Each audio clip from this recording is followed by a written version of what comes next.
Je, umewahi kujiuliza kwa nini mtu mmoja aliyezaliwa kwenye familia maskini, bila vyeo, bila elimu rasmi, bila urithi wa mali, aliweza kubadilisha historia ya ulimwengu kwa miaka 2000 sasa? Kwa nini kiongozi aliyeishi miaka 33 tu ana wafuasi bilioni 2 leo? Kwa nini jina lake bado linaendelea kusemwa kila mahali duniani? Na zaidi ya yote, kwa nini serikali ya wakati huo, wafalme wenye nguvu na makuhani wakubwa walimwogopa kiasi kwamba walilazimika kumuua?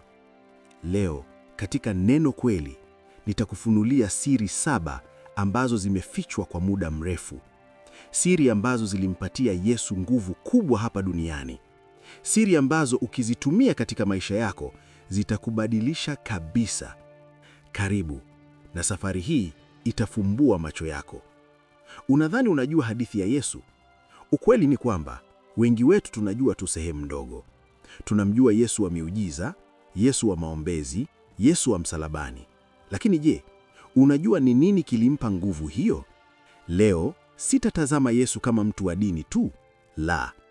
Leo tutamtazama kama kiongozi, kama strategist, kama revolutionary, kama mtu aliyeelewa maisha na akili za binadamu, kama mwanaume aliyetumia hekima na mkakati ili kubadilisha dunia bila silaha hata moja. Na ukweli unavyovutia ni huu: Yesu hakutumia nguvu za kiajabu peke yake. Alitumia kanuni za kibinadamu ambazo wewe na mimi tunaweza kuzitumia leo. Kanuni ambazo ukizifuata zitakufanya mshindi katika maisha yako. Kabla hatujaanza, naomba like na subscribe kwa channel yetu Neno Kweli. Tunakuletea maudhui ambayo yanaweza kubadilisha maisha yako. Sasa, twende kazi. Siri ya kwanza: Yesu alianza chini kabisa. Umaskini ulikuwa nguvu yake. Hebu nikuambie ukweli ambao wengi hawajawahi kufikiria. Yesu hakuzaliwa kwenye jumba la kifalme, hakuzaliwa kwenye familia tajiri, hakuzaliwa kwenye hospitali ya kisasa.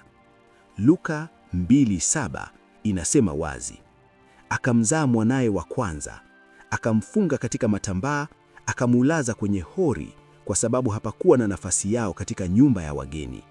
Hebu fikiria hiyo. Hori, yaani mahali ambapo wanyama wanakula. Familia ya Yesu ilikuwa maskini kiasi kwamba hawakupata chumba cha kulala.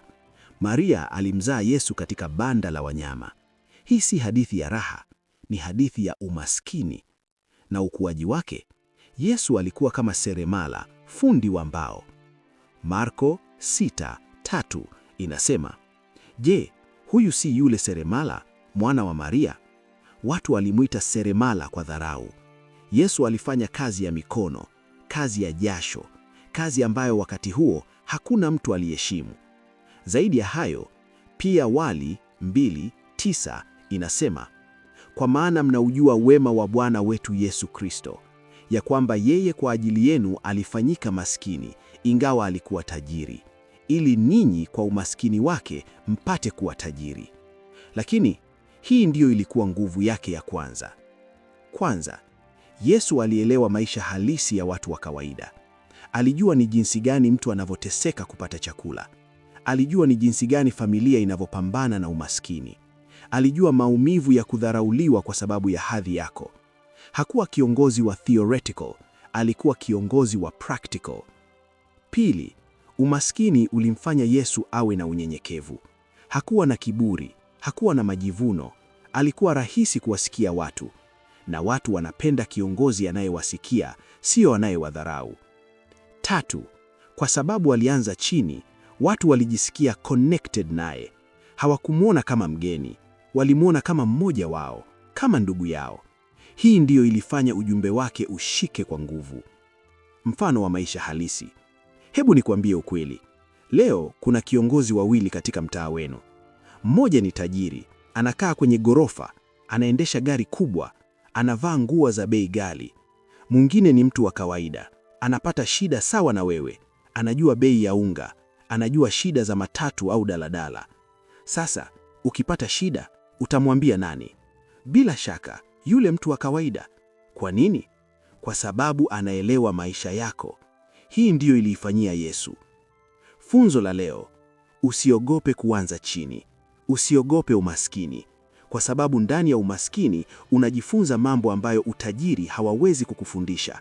Unajifunza uvumilivu, unajifunza hekima, unajifunza jinsi ya kushinda bila nguvu za pesa. Nelson Mandela alienda gereza miaka 27, walakini akatoka akaongoza taifa. Barack Obama alikuwa na baba aliyemwacha akiwa mdogo. Alikuwa maskini, walakini akawa president wa Amerika. Yesu alianza kama seremala maskini, walakini akabadilisha ulimwengu. Umaskini sio laana. Umaskini ni shule. Kama utajifunza vizuri, utakuwa hodari kuliko tajiri wote. Siri ya pili, alikuwa na timu imara, genge lake la waaminifu. Sasa hapa ndipo wengi tunakosahau. Yesu hakufanya kazi peke yake. Hapana, Yesu alikuwa na timu, alikuwa na genge, alikuwa na watu waliomfuata, kumlinda na kumsaidia kutimiza mission yake.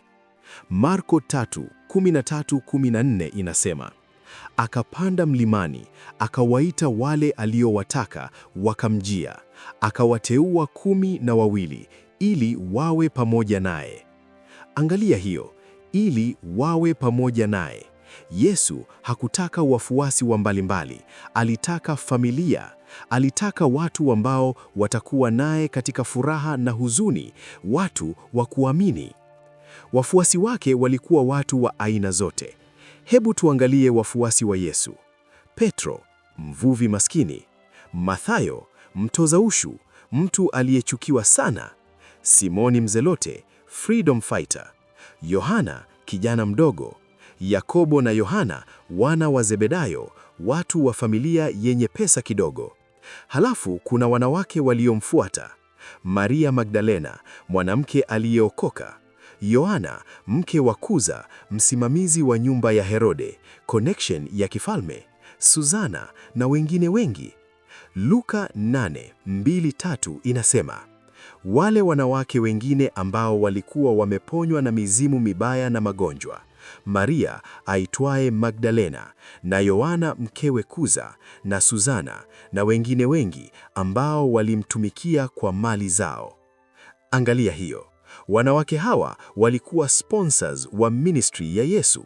Walitumia pesa zao kumfadhili. Hii inamaanisha Yesu alikuwa na network ya watu wenye resources. Kwa nini hii ilikuwa nguvu? Kwanza, Yesu alijua ukweli wa maisha. Hazina kubwa ni watu. Hakuna mtu anayefanikiwa peke yake. Kutoka kuzaliwa, unahitaji mama. Harusi, unahitaji watu wa kutembelee. Gerezani, unahitaji watu wa kutembelee. Hospitalini, unahitaji watu. Hata mazishi, unahitaji watu. Hapo ndipo Yesu alielewa hii. Ndiyo maana aliwachagua wale 12. Na jambo lingine muhimu, ishi vizuri na watu wako. Yesu aliwapenda wafuasi wake, aliwaheshimu, aliwapa nafasi. Hakuwa bosi mbaya, alikuwa kiongozi bora. Ndiyo maana hata baada ya kusulubishwa kwake, wafuasi wake waliendelea mission bila kumwacha. Hata Petro alilazimika kusulubishwa pia kwa ajili ya imani. Yuda alimsaliti Yesu, ndiyo kweli, lakini hii ilikuwa sehemu ya mpango wa Mungu. Na hata hivyo, wale 11 waliosalia walikuwa waaminifu mpaka mwisho. Hii ni ushahidi wa jinsi Yesu alivyowatendea vizuri. Challenge yako leo, angalia maisha yako. Una timu gani? Una watu gani wanakusaidia? Unawatendea vipi? Kama hautawatendea vizuri, watakusaliti. Lakini ukiwapenda na kuwaheshimu, watakufa kwa ajili yako. Siri ya 3, alijitoa kwa watu.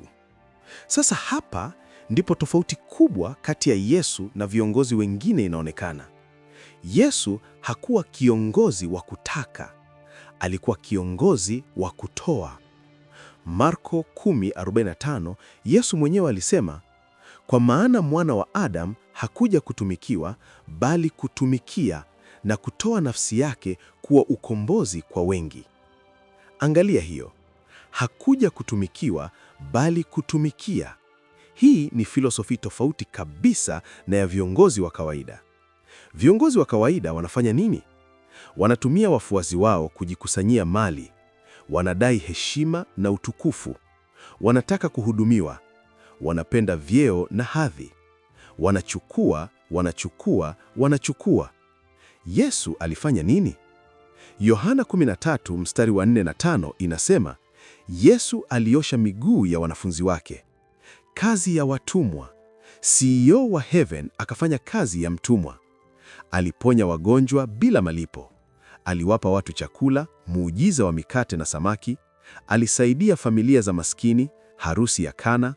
Hakuwa na nyumba yake mwenyewe. Mathayo 8 mstari wa 20 inasema, mbweha wana mapango na ndege wa angani wana vitundu, bali mwana wa Adam hana pa kulaza kichwa chake. Uongozi wake ulikuwa wa mfano.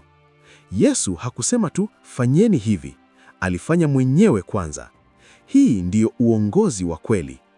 Yohana 13 mstari wa 15 inasema, kwa maana nimewapeni mfano ili nanyi mfanye kama mimi nilivyowafanyia. Unaona? Yesu aliongoza kwa mfano, sio kwa maneno tu.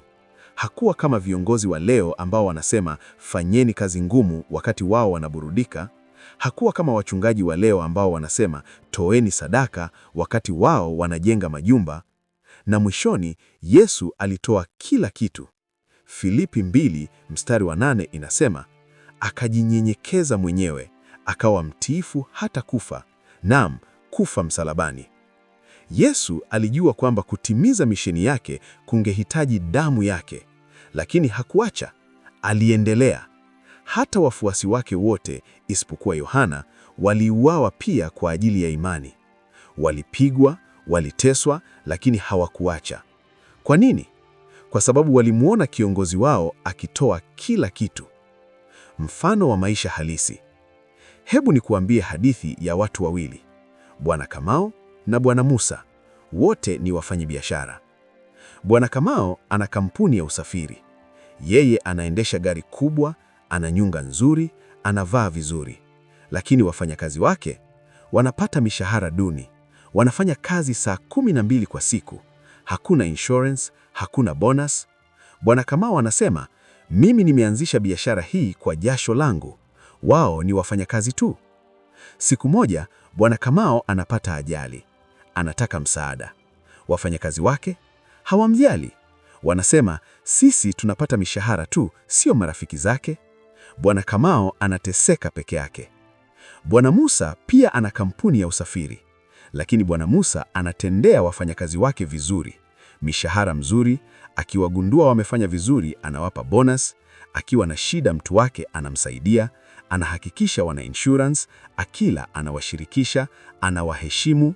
Siku moja, Bwana Musa anapata shida kubwa. Biashara inakaribia kuanguka. Wafanyakazi wake walifanya nini? Walikubali kupunguziwa mishahara kwa muda ili kusaidia kampuni. Wengine walitumia pesa zao binafsi kuweka biashara. Kwa nini? Kwa sababu walijua bosi wao ni mtu mwema. Funzo: kama unataka watu wa kuamini na kukusaidia hata katika shida, watendee vizuri. Jitoe kwa ajili yao. Wasaidie, wapende. Kama utafanya hivyo, watakufa kwa ajili yako. Yesu aliongoza kwa kutoa. Ndiyo maana hata leo, miaka 2000 baadaye, watu bado wanakumbuka jina lake kwa heshima na upendo. Siri ya 4: hakuogopa chochote. Sasa hapa ndipo Yesu anavyoonekana kama shujaa wa kweli. Yesu hakuogopa chochote. Hakuogopa viongozi, hakuogopa serikali, hakuogopa makuhani, hakuogopa hata kifo. Aliwakanusha viongozi hadharani. Mathayo 23 mstari wa 13 kufika 15 na 28 kufika 28. Yesu aliwaambia Mafarisayo na waandishi, ole wenu waandishi na Mafarisayo wanafiki, kwa sababu mnafunga ufalme wa mbinguni mbele za watu.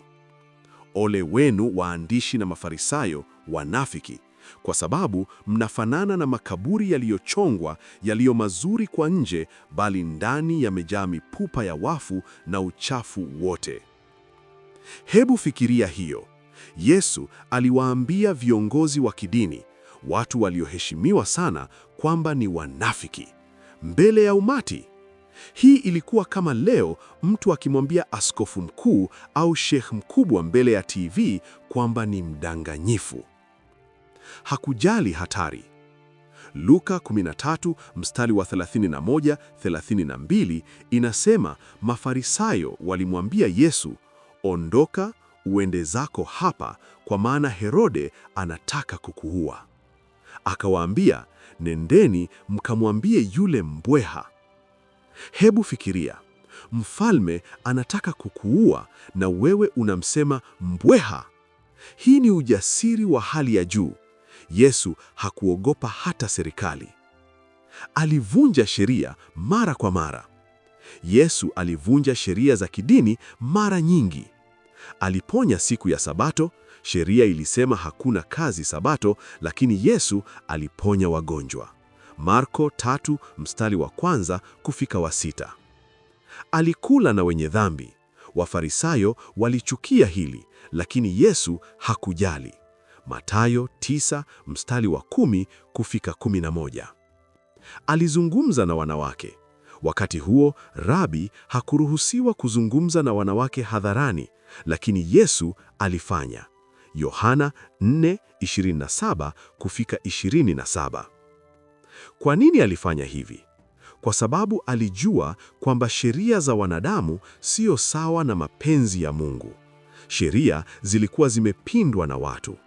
Yesu alikuja kuzirejesha katika nia ya Mungu ya kweli. Hakuogopa kifo. Sehemu ya kushangaza zaidi, Yesu alijua kabisa kwamba anakwenda kufa. Mathayo 16 mstari wa 21 inasema, tangu wakati huo Yesu Kristo alianza kuwaonyesha wanafunzi wake ya kwamba ni lazima aende Yerusalemu na kuteswa mambo mengi kwa wazee na wakuu wa makuhani na waandishi, na auawe na siku ya tatu afufuke. Alijua, lakini aliendelea. Kwa nini? Kwa sababu alijua kwamba malengo makubwa yana gharama kubwa. Ukitaka kubadilisha ulimwengu, lazima uwe tayari kulipa bei. Mfano wa maisha halisi. Hebu nikuambie hadithi ya Martin Luther King Jr. Huyu mtu alikuwa anajua kwamba anaweza kuuawa kwa ajili ya kupigania haki za Waafrika wa Amerika. Alishambuliwa, nyumba yake ilipigwa bomu. Alipokea vitisho vya kifo kila siku. Lakini siku moja, kabla ya kuuawa kwa siku moja tu, alisema maneno haya: kama mtu ameishi kwa umri wa miaka 40, yeye si kitu tena.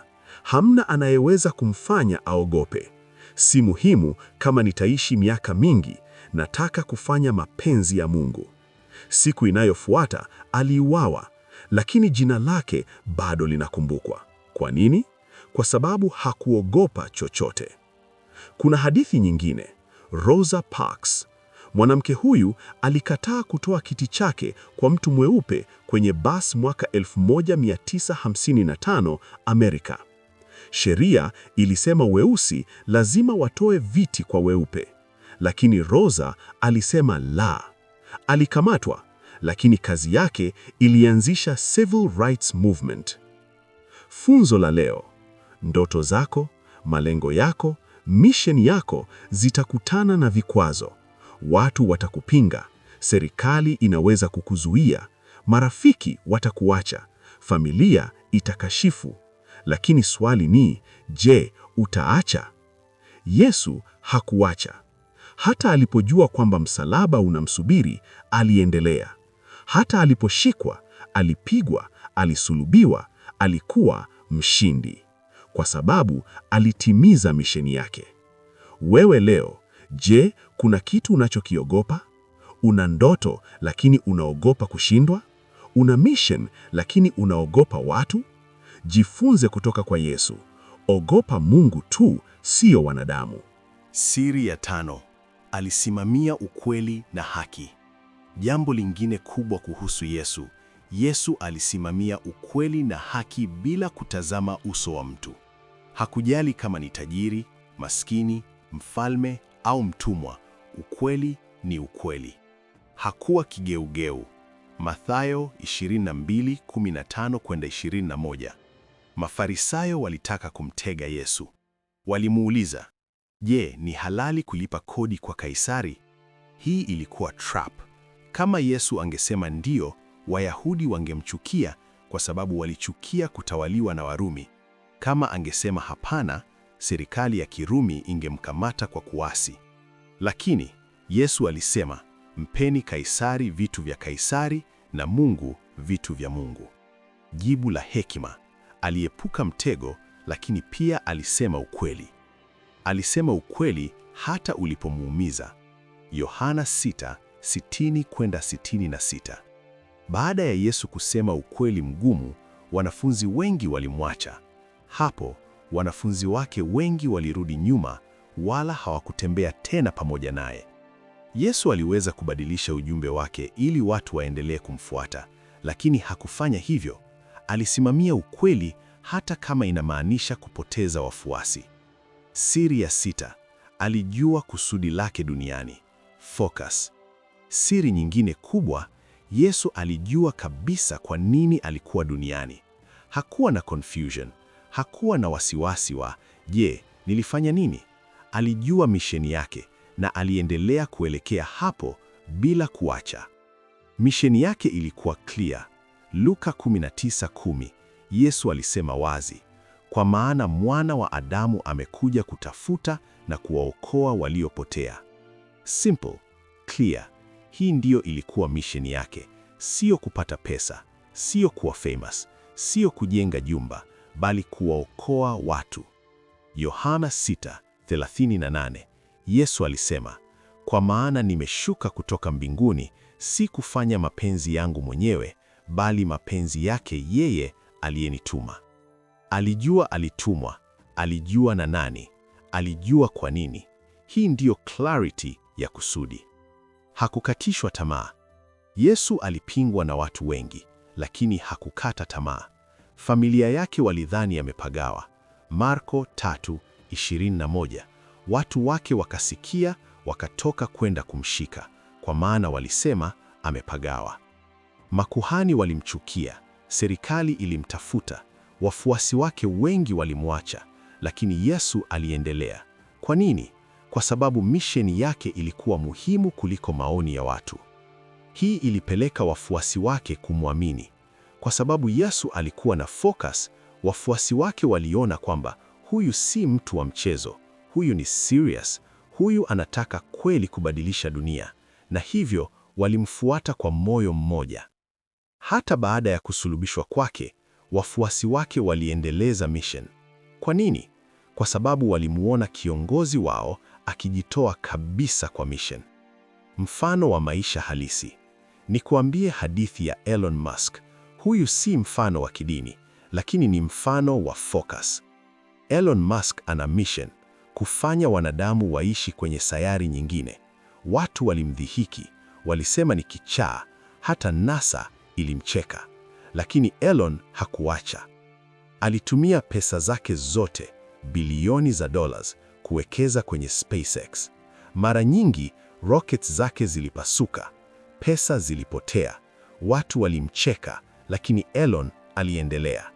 Leo SpaceX ni kampuni kubwa ya space. Rockets zake zinafanya kazi. NASA sasa inatumia rockets za Elon. Kwa nini alifanikiwa? Kwa sababu alijua kusudi lake na hakuacha. Kuna mfano mwingine, Mama Teresa. Mwanamke huyu alikuwa na mission rahisi, kutumia maskini. Aliondoka India kwenda Calcutta, mji wenye umaskini mkubwa. Alianza kusaidia wagonjwa, maskini, yatima. Watu walimwambia, "Huwezi kubadilisha kitu, maskini ni wengi sana." Lakini Mama Teresa aliendelea, miaka baada ya miaka. Hata akiwa mzee aliendelea. Hatimaye aliunda Sisters of Charity, shirika la kubwa linalosaidia maskini duniani kote. Funzo: kama una mission, kama unajua kusudi lako, usikubali chochote kikuzuie. Yesu alikuwa na mission. Alijua yeye ni nani, alijua amekuja kufanya nini, na aliendelea mpaka mwisho. Ndiyo maana alitengeneza historia. Challenge yako: je, unajua kusudi lako duniani? Kama hujui, omba Mungu akufunulie. Kama unajua, je, unalikimbilia kwa moyo wote au unaachana nalo kila mtu anapokukosoa? Simama imara kama Yesu. Kazi yako hapa duniani ni kubwa, usiiache. Siri ya 7: maumivu, mateso na kifo ni sehemu ya safari. Siri ya mwisho na labda muhimu zaidi, Yesu alielewa kwamba kutimiza malengo makubwa kunahitaji maumivu. Safari yake haikuwa rahisi. Hebu tuangalie safari ya Yesu. Alizaliwa kwenye zizi, umaskini tangu kuzaliwa.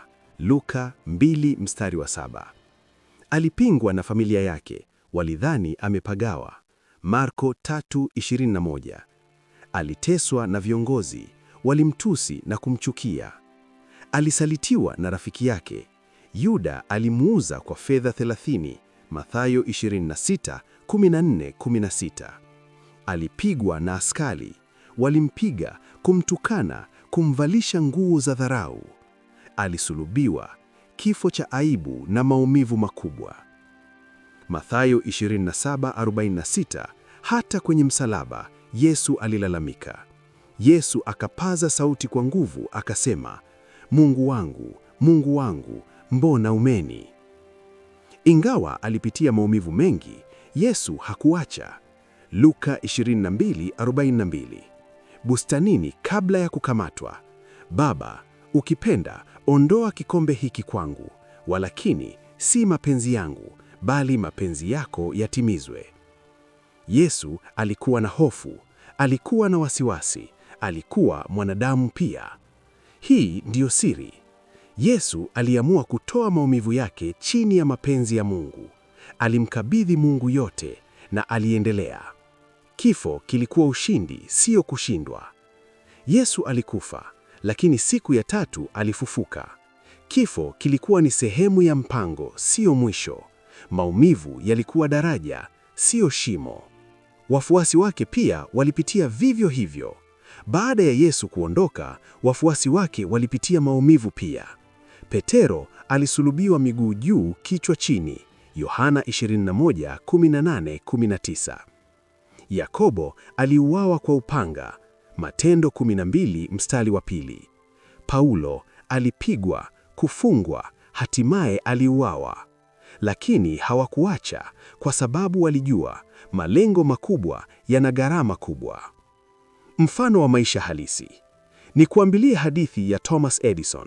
Huyu mtu alianzisha taa za umeme, lakini kabla ya kufanikiwa, alifanya majaribio 10,000, na kila mara alijibu, sijashindwa, nimegundua njia 10,000 ambazo hazifanyi kazi.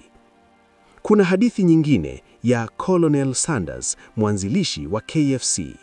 Huyu mtu alipingwa mara 1009 kabla mtu mmoja kukubali kununua resiti yake ya kuku. 1000, lakini hakuacha. Leo KFC iko duniani kote. Kuna hadithi ya J.K. Rowling, mwandishi wa Harry Potter. Kabla ya kuchapishwa kwa kitabu chake, alikataliwa na wachapishaji 12. Alikuwa maskini, alikuwa na mtoto peke yake, alikuwa kwenye depression, lakini aliendelea kuandika. Leo ni mmoja wa watu tajiri duniani. Funzo kubwa. Kila mtu aliyefanikiwa duniani, Yesu, Paulo, Martin Luther King, Mandela Nelson, Mama Teresa, Edison, J.K. Rowling, wote walipitia maumivu, lakini hawakuacha. Maumivu ni sehemu ya safari. Yakobo 1:2-4 inasema, ndugu zangu, hiyo jione kuwa na furaha tupu mnapoangukia majaribu ya namna nyingi, mkijua ya kuwa kujaribiwa kwa imani yenu kunafanya uvumilivu. Basi uvumilivu uwe na kitendo kimilifu, mpate kuwa wakamilifu na wazima tele. Maumivu yanakufanya imara, majaribu yanakufanya hodari, mateso yanakuonyesha ni nani kweli. Challenge ya mwisho. Leo unapitia nini? Una maumivu gani? Una shida gani? Una wasiwasi gani? Jua hili, maumivu yako si laana, ni sehemu ya safari yako. Yesu alipitia zizi, alipitia umaskini, alipitia kupingwa, alipitia kukamatwa, alipitia kupigwa, alipitia msalaba, lakini alifufuka, na leo jina lake linaitwa na watu bilioni 2. Wewe pia, endea, usiache. Maumivu yako ni temporary, lakini ushindi wako ni wa milele. Ndugu zangu, tumefika mwisho wa safari hii ya kufumbua macho. Tumejifunza siri 7 za nguvu ya Yesu. Alianza chini kabisa. Umaskini ulimfunza maisha halisi. Alikuwa na timu imara. Watu ni hazina kubwa. Alijitoa kabisa. Leadership ya servant ni nguvu. Hakuogopa chochote. Ujasiri wa msalaba. Alisimamia ukweli, haki zaidi ya faida. Alijua kusudio lake, focus kamili. Aliamini kwenye maumivu. Mateso ni sehemu ya safari. Hizi sio siri za Yesu peke yake. Hizi ni kanuni za maisha ambazo wewe unaweza kuzitumia leo. Je, utaanza chini bila kukata tamaa? Je, utajenga timu yako vizuri? Je, utajitoa kwa watu? Je, utaogopa ukweli? Je, unajua kusudio lako? Je, utavumilia maumivu? Jibu la maswali haya litaamua kama utafanikiwa au la. Asante sana kwa kunisikiliza hadi mwisho. Nawatakia baraka na mafanikio katika safari yenu. Kumbukeni, mwisho wa Yesu ulikuwa ushindi, sio kushindwa. Kama video hii imekusaidia, tafadhali like, subscribe na share. Chaneli yetu Neno Kweli inaendelea kukuletea maudhui ya kubadilisha maisha. Mungu awabariki. Tutaonana video ijayo.